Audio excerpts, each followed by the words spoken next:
What's up, guys? Welcome to Daily Dose of Reddit. This is your host that really likes Irish wolfhounds and is curious as to what kind of dog you have. Let me know in the comments below. Zach, and today's subreddit is r/TalesFromTechSupport.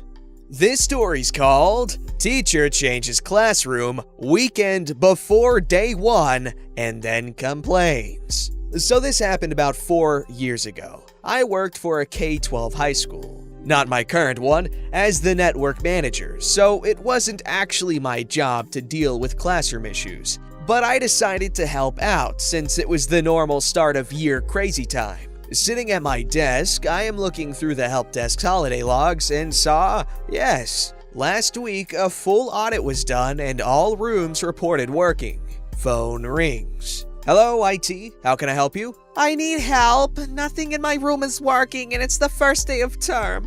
I wish IT did their job better. I need my project day 1 of term or I can't teach. Sorry to hear that. I'll be right there. Since everybody else is busy, I jump up and head over there. Now at this point, all rooms were the same. Large whiteboard on one wall that became the front, with controls to one side depending on how the rooms are designed. Can't always be the same side. And since help desk and reported full audit done, I was getting ready to get cranky that one room had been missed. Arriving at the room, it's 8:15 a.m. Roll call starts at 8:25. I walk in and instantly know the issue. I should have guessed with this teacher. Hi, so what's the issue? My notebook can't project. I notice she has no cables plugged in. Have you brought your notebook over to the control area and plugged in the HDMI cable? I don't want to do that. My desk is over here now. Far side of the room. Okay, can we bring your notebook over to check the connection first? She agrees, but isn't happy. The moment everything is plugged in, it works fine. I just look at her. Okay, so it's working. But I want to plug it in over there. That won't work. This room is set up over here and was tested on Friday to ensure it would be right for the first day of term. I'll bring it up with help desk that they didn't flag the desk had been moved. I moved the desk on the weekend. You see, unlike IT, I worked this weekend to ensure the first day of term would have no issues. Did you check the projector work from that location? No, but it should just work. Go and get me an HDMI extension cable. I can't do that. We would need to get some duct tape or similar to secure the cable to the ground, and maintenance would be cranky at me if I did that. And it may not even work. 10+ meters isn't good for HDMI, and there was already in-wall runs to go from projector to control area. Or fine, I'll do it from here. I smile, telling her we can work together to organize something that's good for everyone, but IT needs a heads up. I think everything is done and go about my day. 2 days later, I get a meeting invite from a deputy to discuss an issue. Turning up at the meeting, I see it is with the deputy and the teacher. Hey. Morning. We're here to discuss an issue in classroom X where teacher feels you didn't set the room up. She had to spend her own money and apparently IT is blocking it from working. Why is IT not helping her out? I attended Classroom X on Monday morning when teacher called. Despite the business of the day, I attended in less than 5 minutes. The issue is that teacher had moved her desk to another area of the room and not where the school mandates desk should be. But you said a longer cable would work, and since you wouldn't get it, I purchased a 10-meter HDMI cable from Retail Store X at a high cost, and you won't make it work. Is there a help desk ticket about it not working? No, you just aren't letting it work. I'm sorry. Firstly, because you bought from Retail Store X, they sold you an overpriced piece of cable. Though, as I did say, it may not even work. You see, while you have used a 10-meter cable, that is to a wall port, we have about 7 meters of cable in the room to get from the projector to a workable space. And HDMI has issues over 10 meters, as we have found. Could you have not told her that on Monday? I told her a longer cable may not work. It isn't an exact science. It comes down to the type of cable, the projector, and the computer. I also advised teacher that I would be more than happy to organize a solution with her if she wanted, and was not asked any further questions. So why did this only become an issue on Monday morning? Because they didn't set up my room correctly. That's not right. Help desk did a full audit of all rooms just before the term started. We do this in the last 2 days of holidays on Thursday and Friday to ensure all is fine for Monday. Though, teacher told me they attended school on Saturday and Sunday and moved everything around, including making a demeaning remark about working on the weekend to ensure a smooth start of term. Regardless, out of the 130 rooms we manage, this is the only room that did not work day 1 of term, and did not work due to it being rearranged after we checked the room. So can we get the room rearranged to fit teacher's needs? We can. Great, though I won't. You see? They won't help. Why not? Because of the cost? To recable this room will require me basically redoing the room. Take a day and cost over $1,000 just to change the cable location. And will create a dangerous situation where teachers can customize every room and IT will be required to support whatever they want. We have a hard rule here that IT cables the most efficiently for the space. Surely in this case, I would require it in writing from yourself, CCing the business manager, like a CFO, that I am being asked to change a room to fit the teacher. And it would have to state that it is a one-off allowance so that we don't get this request next time teacher moves rooms. Why next time? Why the request with the business manager? Well, because my budget doesn't really have spare for keeping teachers happy, and teacher has only just moved into this room while other rooms are renovated. Within a few months, she could move again. Also, as I am sure you remember, we are moving to get rid of old teachers' desks, executive decision, so in my opinion, it's a waste of money. Okay, thank you, I'll talk with teacher. Don't action anything. Wow, just goes to show having a master's degree doesn't make you immune to being an idiot.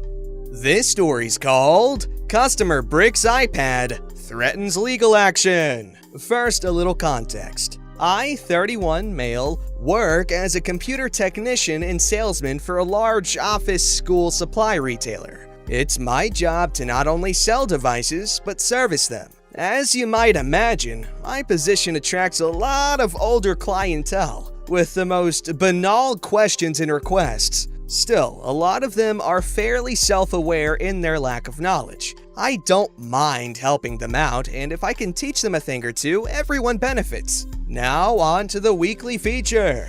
Though I wasn't part of the initial contact, a couple, let's call them Rachel and Frank, came in to replace an old iPad that had outlived its usefulness. She was maybe late 40s, Jamaican, and he looked early 60s, Canadian. How do you look Canadian? From my understanding, they didn't want us to set it up and they turned down AppleCare. Can't blame them for not paying for setup, it's easy enough for seniors to do, but this has an important consequence later. 3 days later, my supervisor, Sandra, 41 female, mentions to me that Rachel brought the iPad back in for us to set it up for them. No problem, I said. How far did they get? It was all set up, except they didn't know their PIN code to unlock it. After heaving a sigh, she recommends we wipe it and set it up new. While the process is going, we get their account info, as we will wind up hitting the user account lock soon. They gave us their Apple ID, but you probably guessed, they didn't know their password. That's still not an issue, it just prolongs matters. A simple password recovery will do. Well, that would be great, but the pattern continues. They don't know their email password. I pull Sandra aside for the next step. After letting out a groan, well out of earshot, we take note that their email address is provided by their IP. They'd have to call their IP, waste at least half an hour on hold, and get back to us with a reset password. We send Rachel on her way, and we hold onto the iPad for when we get the call. The next day, Sandra gets a call from Frank, asking why we can't just wipe it and why they have to jump through so many hoops. Where his wife was polite and understanding, Frank had a short fuse. Still, Sandra used her charm to reassure him. Fortunately, his irritation was well-deserved. He had spent an hour with the IP, only to choose then to tell us. He hasn't been with that IP for 4 years. They scrubbed the email account and can't do anything for a non-customer. Sandra tells him to have Rachel bring her PC in case I can reset it using iTunes. Sandra is already gone when I get there for her son's graduation and left me notes so I'm up to date. At this point, I'm having to go into the lockup so people can't hear my groaning. I had to be straight with her. It was hard because she was so nice throughout this whole thing. She can call Apple directly or take it to the local repair center Apple forwards claims to, but there's nothing I can do. She asked to use the phone to call Frank. I can see this coming a mile away, so I prep my best customer service voice and prepare to dig in. As I predicted, he wants to speak to me. The first complaint was valid.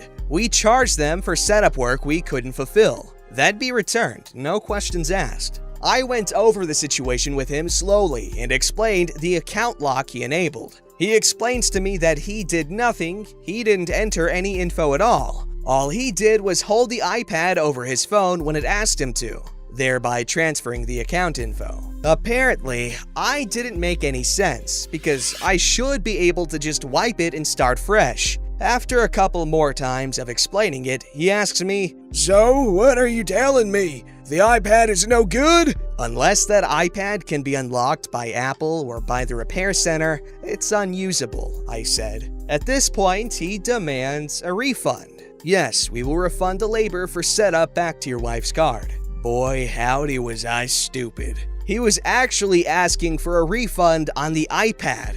And since we never touched it, we have literally no liability for what happened. He felt that we sold him something that he can't even use, and it's within the 14-day return period. I explained that because he had set up the tablet with his info, that the lock is in place because he can't remember it or recover it. Again, he says he never set it up. Of course, denying an already irate customer a $500 refund is gonna cause problems. To paraphrase Frank, If you won't give me a refund, I'll talk to Sandra or whoever the manager is. I'll get legal if I have to. I've only been in retail for 2 years, but I have enough common sense to know that when someone drops that word, you shut the hell up, Friday or not. I let him know that I can forward him to a manager that's in, but his wife will have to take it to the Apple Claim Center or call them. It was beyond my expertise and pay grade to represent the store if someone would be getting their lawyer involved. I knew he was blowing smoke, but you don't screw around with that. I returned the iPad to his wife, refunded the labor, and gave her the directions. She apologized for her husband, almost like she knew exactly what would happen. And it wasn't until after she left that I clued in. Crap, he's got the same Apple ID on his phone too. Watch him blame us for that too. Oh, it's very frustrating to not freaking remember your passcode. That's the problem with having biometrics. You don't bother remembering your passcode. I don't have that problem, thankfully. My brain is a freaking vault. You put something in there, and it might get lost for a little bit because it's incredibly unorganized, but it's still there somewhere.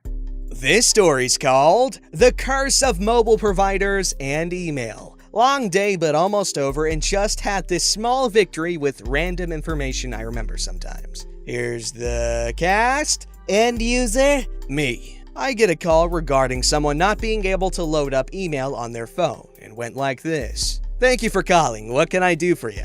Hello, I just reset my password and everything is working fine, but now my email won't load on my phone. It's loading emails on my computer, so I know there are new ones, but they don't show up on my phone. Can you help me? Sure can. Most likely we'll just need to update the password on your phone. Are you using the Outlook app, the only thing we support for mobile devices, or your phone's default email app? Outlook. Alright, so when you open it up, does it prompt you to update your password or anything? It did, but I canceled out of it and I don't know how to get it back up. That's what she said. Now, I am not the biggest fan of Outlook's mobile app. Probably because I just don't use it myself, so I haven't had the time to figure everything out with it. But I try, and most of it is really self-explanatory, I believe. However, this may not be the easiest process for updating a password, but it's how I do it.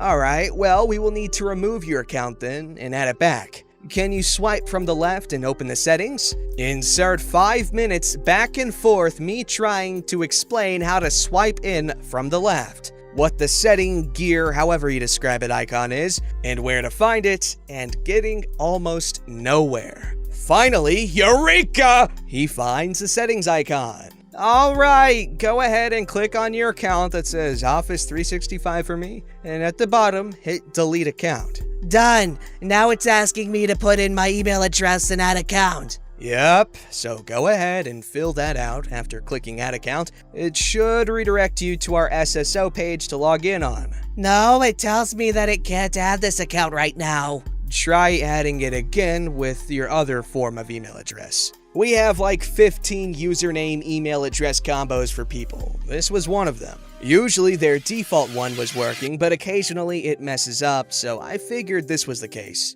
Nope, still giving me the same error saying that it can't add it right now. Once again, insert this going back and forth for about 5 minutes. Restart the app and phone and check his settings to make sure his email isn't logged into his phone as well directly, just to make sure.